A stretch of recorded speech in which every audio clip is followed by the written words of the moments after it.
What?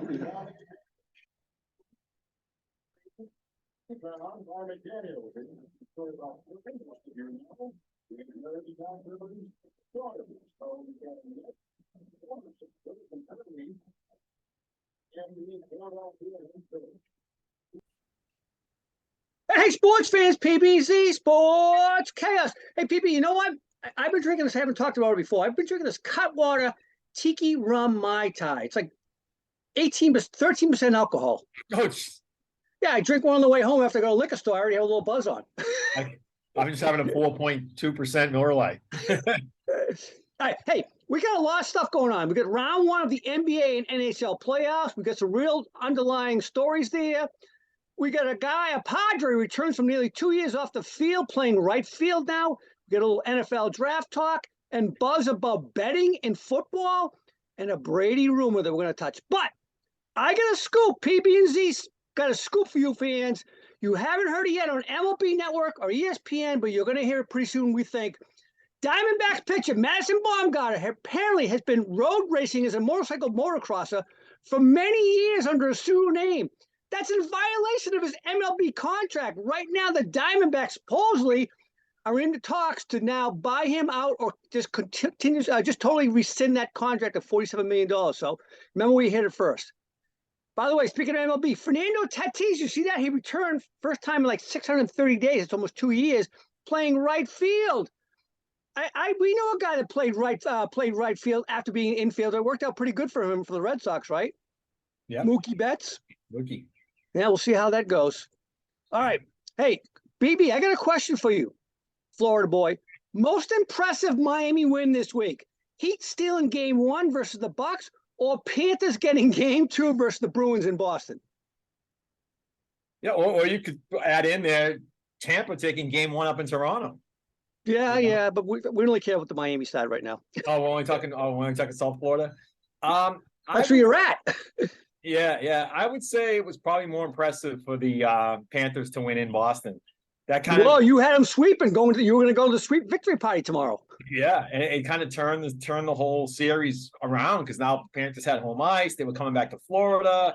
Florida beat the Bruins both times they played them in Florida this year, so they were gaining the momentum they needed to come back to Florida. Unfortunately, it didn't pan out that way for them, but I still think that was a more impressive win than the Heat beating the Bucks. I mean, Giannis got hurt in the end of the first half. He didn't play the rest of the game, so I know he didn't play game 2 either, and they won. But when it's in the middle of your game and game plan and stuff like that, it can have a bigger effect on it. So I didn't see that as too big a deal for the Heat to win. Okay, so you mentioned the Panthers. They play it. By the way, after game 2, I was very, very worried about the Bruins. 3 things to me: too many turnovers in their own defensive end, right? 15 turnovers led to points. Omar did not look good. He was kind of slower to the puck, and it looked like he was having trouble handling pucks right on him as well. He's a little shaky. And then the refs are letting Florida get away with murder. What did you see last night? You watched that game. I watched the season. What did you see in the Bees game last night? Yeah. Actually, I was at a sports bar last night, so I was able to watch them both at the same time. Okay, good for you. Yeah. But yeah, I mean, the Bruins locked down on defense. I mean, that was the big difference. They just weren't allowing the Panthers to, attack in the offensive zone, and they were winning the puck battle. Pretty much every puck battle, it felt like the Bruins were winning. I was with Florida Panther fans watching the game, and they were just absolutely frustrated.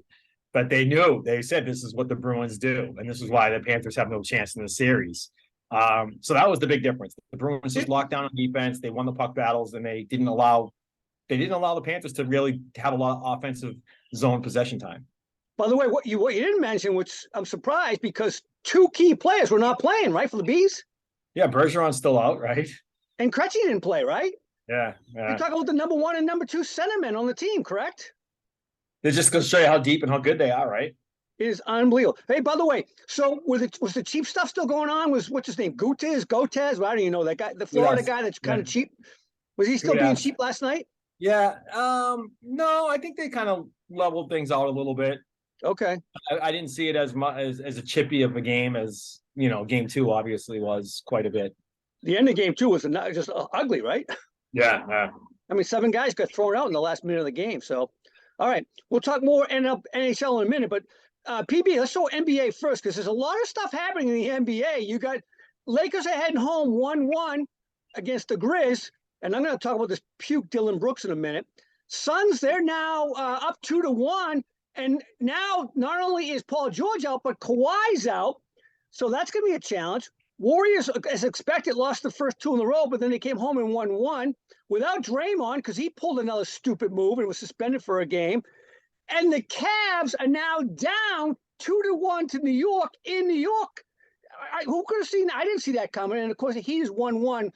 Giannis, I don't know. They announced that Giannis going to play in Game 3? I don't know. I haven't seen it yet. They're playing tonight, so we'll see. It's back in Miami. But by the way, the Celtics, who were up 2-0, were coasting, went into Game 3. Last night I'm watching it, and sure as crap, I knew this was going to happen. They came out firing threes, and they were all going in. They must have hit like 16 out of the first 25 threes, and it looked like it was going to be a three party. But you know what? I think the rest of the league knows what to do. Let the Celtics shoot their legs out with threes early in the game. It's the rope-a-dope, Muhammad Ali. Let them punch themselves out. And by the second half, those threes were clanking off the front of the rim. Back comes Atlanta. They win that game. By the way, they out-rebounded C's 48-21.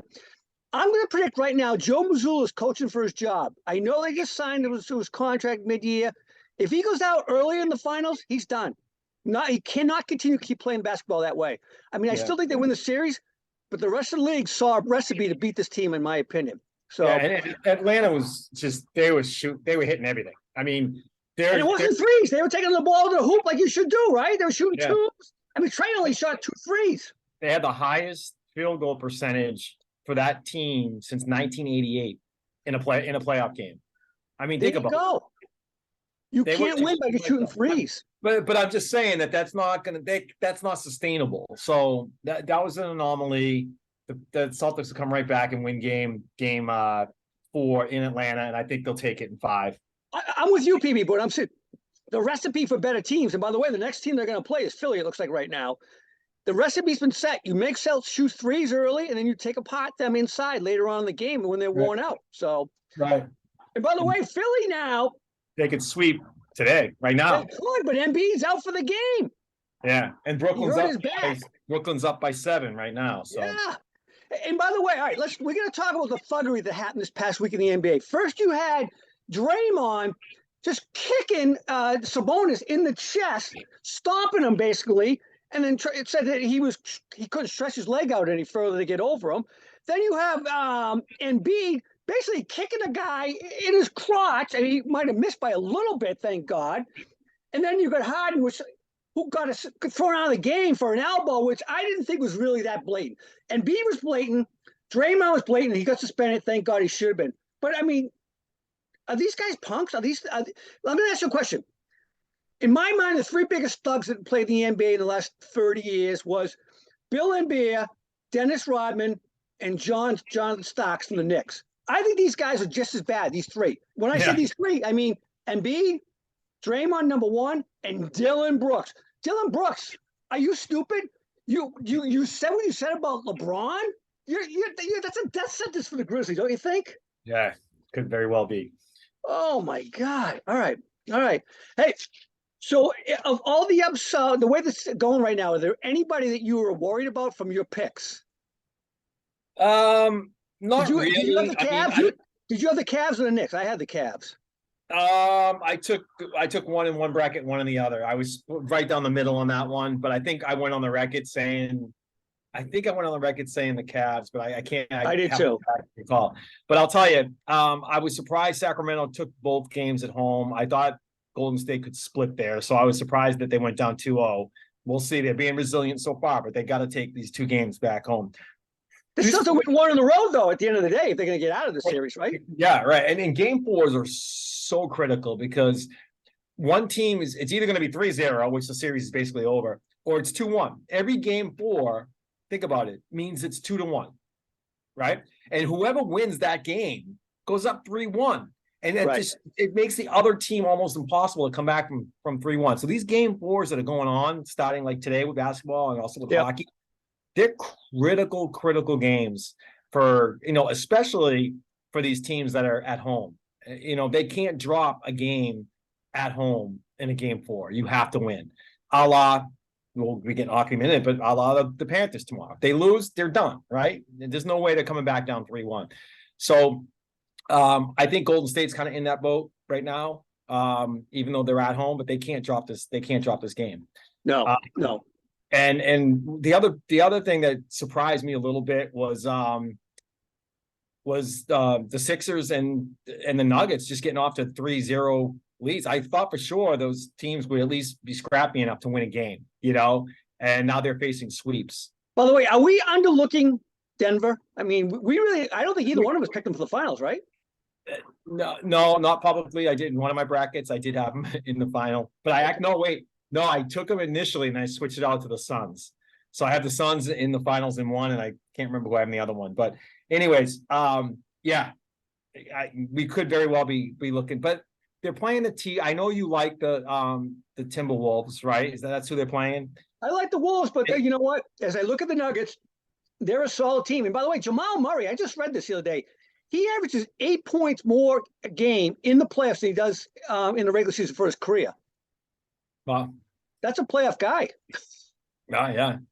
I think these games tonight, I think the Memphis game tonight against the Lakers is huge too. I mean, it's tied 1-1.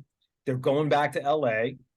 If Lakers win this one, it's over. They win the series, in my opinion. Yeah, especially Ja. They don't know if Ja's coming back tonight. He's still questionable for the game, so we'll see. And by the way, speaking of thugs, if Ja comes back, that first game, don't you hack him that hand every time? Right? You have to, right? Don't you? I mean, come on. His own teammate would if he was on the other team, Dylan Brooks. I know that for a fact. All right, let's talk NHL. We had what in our first two games? I mean, we had 6 out of 8 series 1-1. Who saw that coming on? Well, and there was day 2 of the NHL playoffs. All 4 home teams lost. Game 1 at home. The Maple Leafs lost to the Lightning. The Avalanche lost to the Kraken. The Golden Knights lost to the Jets, and whatever the other game was. But all 4 home teams lost game 1. Stars and Wild. And yeah, that was the other one. All lost their game 1 at home. That day 1, obviously, teams had won. But the other thing that was surprising is the Rangers. The Rangers go into New Jersey games 1 and 2 and smoke them. And now we're going back to New York, right? And they're up 2-0. Yeah. I mean, we were both split on them. I think we said in our pools we both went either way. I know publicly I think I took the Devils, but man, Rangers, wow. Yeah, they could we forgot they made some moves. I mean, the Bruins made some good moves to the trade deadline. And we talked about it at the trade deadline show. Patrick Kane was a good acquisition, and it's bearing itself out right now, right? We had the Rangers, I think, as our top team in terms of how they made out in the trade deadline. So here it is. This is why they did it. What's your one biggest surprise right now as we head into the game 3s for a lot of the teams? Some of them game 4 tomorrow. I mean, the Oilers being down, right? The Oilers, aren't the Oilers down 1-2 right now? Correct. They might be, yeah, or it might be 1-1, or they might be down 2-1. Yeah, that's kind of a big one. A lot of people pick them to be in the cup. Didn't we? Yeah, I mean, the Avs is surprising because they lost game 1 at home to the Kraken, and they barely won game 2. They won 3-2, so the Kraken are giving them a hard time. I mean, I'm surprised by a lot of stuff. I guess the biggest, I go back to the Rangers. The Rangers taking 2 in New Jersey. New Jersey had like the 2nd most or 3rd most points in the league this year. Yeah. And by the way, the Hurricane, they're up 2-1, but they lost the first game on the road. By the way, I didn't realize this. They have now lost 8 straight playoff games on the road. Remember last year that they lost to the Bruins because they had the home ice advantage, right? Right. Yeah. 8 straight road games. So if they happen to face the Bees, I'm not worried about them. At the end of the day, we're going to win 4 games in Boston. Yeah. Let's see if the Islanders can win this next one. It's going to be, again, critical to win this game at home, because if you drop game 4 at home, now the Devils are up 3-1. I mean, the Canes are up 3-1. How are you going to come back down 3-1? I think it's going to go back to Carolina 2-2, man. Yeah. Well, that's what you got to hope for. I mean, these teams, and then even in that situation, the Islanders still have to win 2 out of 3 games with 2 of them on the road. You know what I mean? It's just a tough hill to climb. By the way, you mentioned Toronto and Tampa Bay earlier. That series is what, 1-1, or did they play last night and make it 3 games or so far? I'm not 100% sure. I think the Leafs did win and they're up 2-1. I'm pretty sure. Their game too. We talked about the Bruins game too being very ugly at the end. The Tampa Bay Toronto game was one of the ugliest, and the referees said the last 5 seconds just got run off because they didn't want to put up with it anymore, right? Yeah, right. That was a mess. I mean, I would like to see what happened in game 3, man. That must have been interesting. Yeah, so the Lightning, that series is tied 1-1. All right, so they're playing today. They're playing the first game back in Tampa tonight. Ooh, that's going to be interesting to watch. Yeah.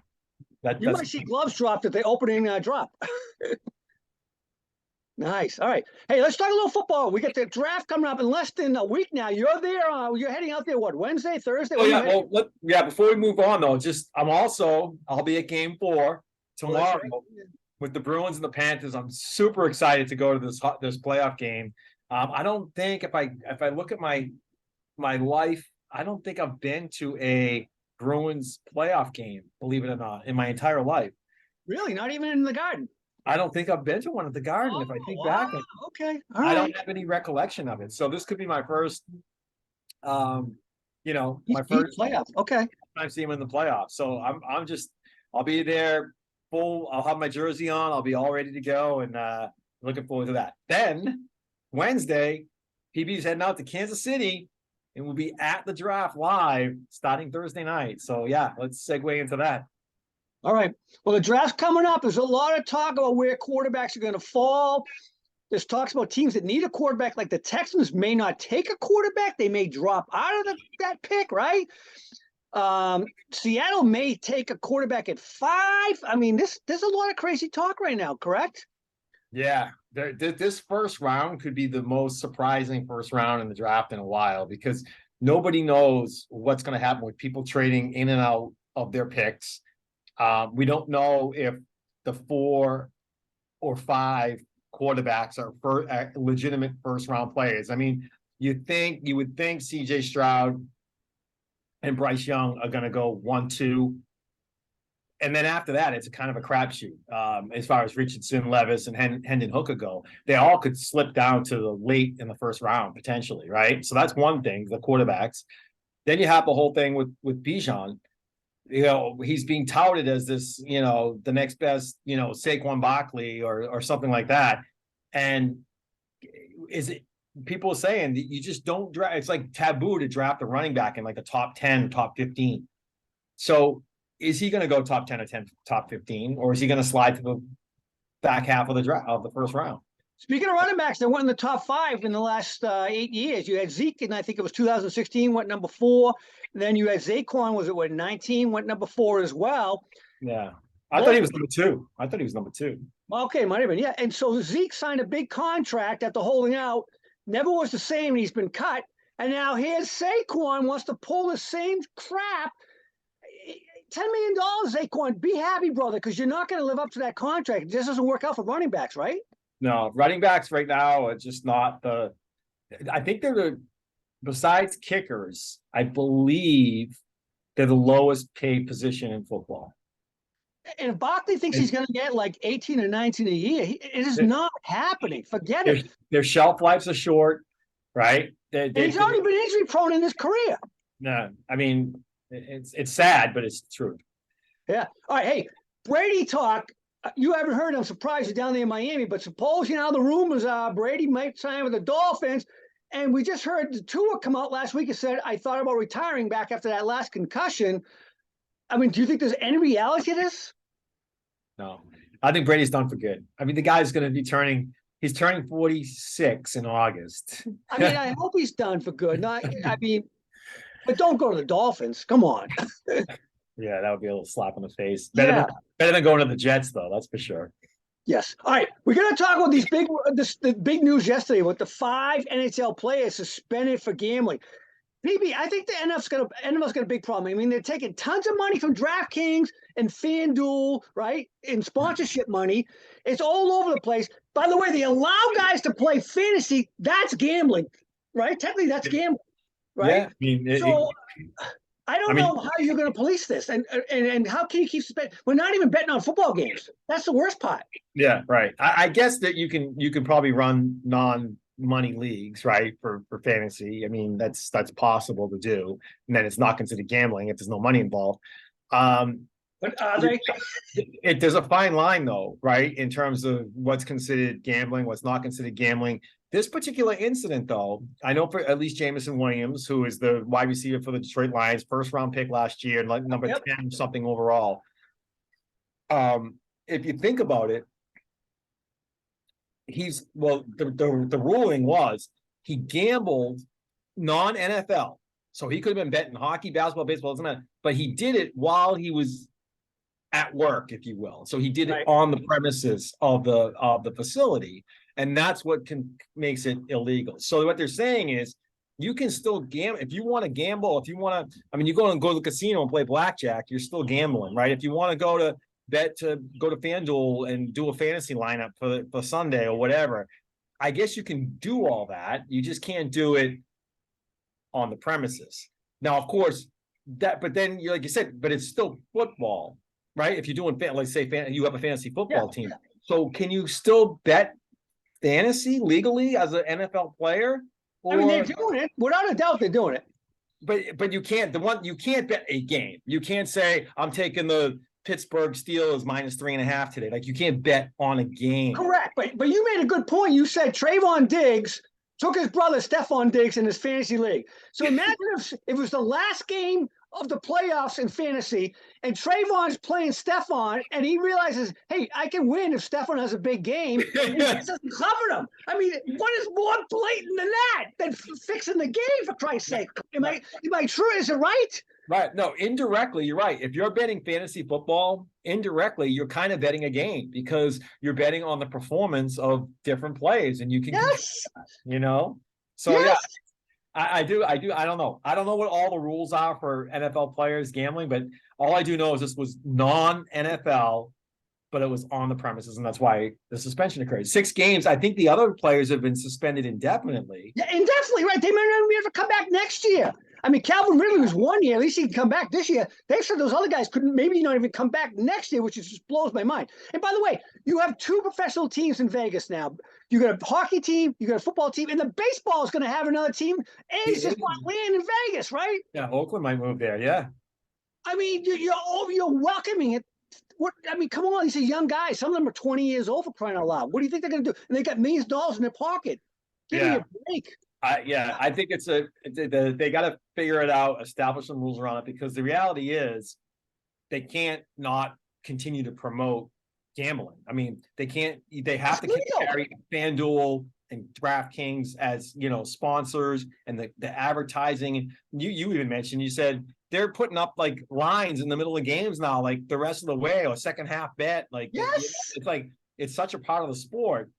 But they got to have clear rules in these players' contracts or in the players' unions that state what they can and can't do, and educate them on that. Like, put them in training class, put them in some type of environment where they're going to learn and know. Much like they do about taking drugs and sports narcotics and that type of stuff. The same thing here. You're going to have to educate them on what you can bet and can't bet, unfortunately. Yeah. All right, man. Good show. We'll see what happens in the next couple of games here, NBA and NHL. Next time we talk, I guess we can talk a little NFL draft, right, before you head out? Yeah, we might have to do like something, because we'll have to do like a Tuesday. We might do a Tuesday night show, I think. Okay. All right. I fly out Wednesday night, and then I'm not gonna have my computer. I'm gonna be locked down for the weekend. So let's doing something Tuesday night. We'll do a little mock draft for our fans. Okay. All right, man. All right, fans, Pbnz Sports Chaos. Have a great weekend. PB, I'll talk to you soon. All right, man.